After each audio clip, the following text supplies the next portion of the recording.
It is an honor and a pleasure to introduce the Independent Green Party candidate for House of Delegates, Erica Lawler, 97th District.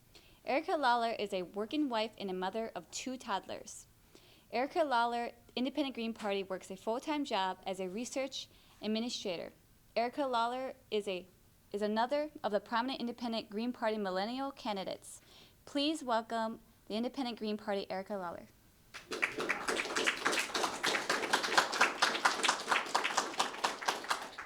Thank you for that introduction, Brooklyn.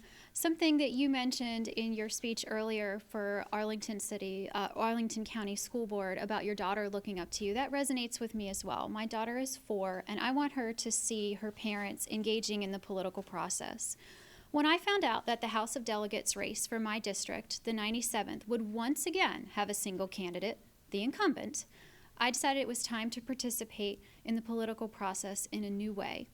It was time to do more than just vote. It was time to offer the 97th District a choice outside of the 2-party system that has led to deadlock, partisan bickering, and gerrymandered districts. We need independent candidates and independent redistricting. My work as a sponsored programs administrator at the College of William & Mary has made me an excellent negotiator and a collaborator, and I am willing to apply these skills in the General Assembly to come to solutions. I am honored to run as an independent Green Party candidate for the counties of Hanover, New Kent, and King William. In my position at William & Mary, I support the Center for Conservation Biology, a group working to tag and track migratory shorebirds moving along the Atlantic Flyway, which runs from Canada all the way down into South America, as well as birds of prey including bald eagles, peregrine falcons, and ospreys. They have taken me out on some field excursions, which are great breaks from all of the paperwork that I do at my desk, and I've gotten to see some of these species firsthand and how much they care for what goes on in our environment, and that has inspired me.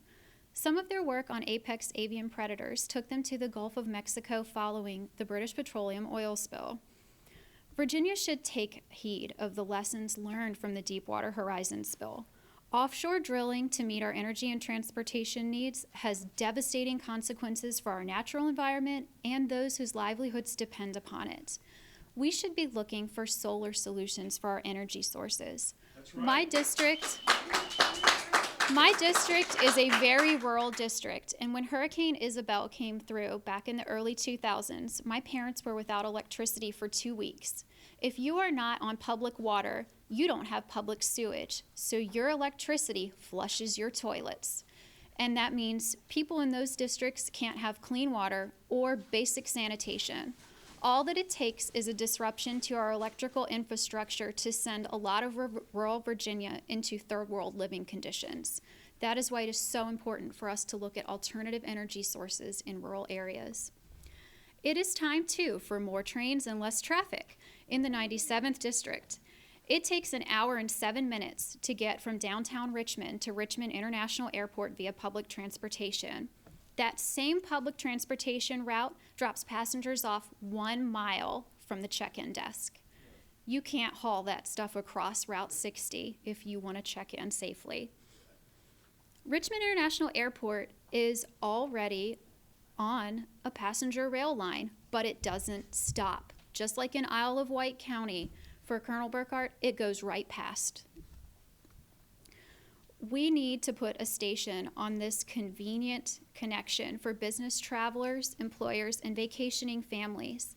This is a stretch of track that runs from Richmond all the way to Williamsburg, and it could service my district at Providence Forge in New Kent County to allow people working at the airport, which is a major regional employer, to do something other than sit on Interstate 64.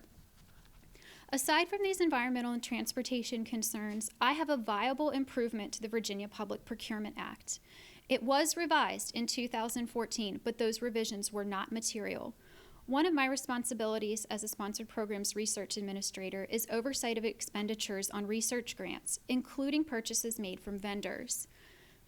I sat on a procurement panel, and it took over 10 months for us to get through a single bidding and contracting period.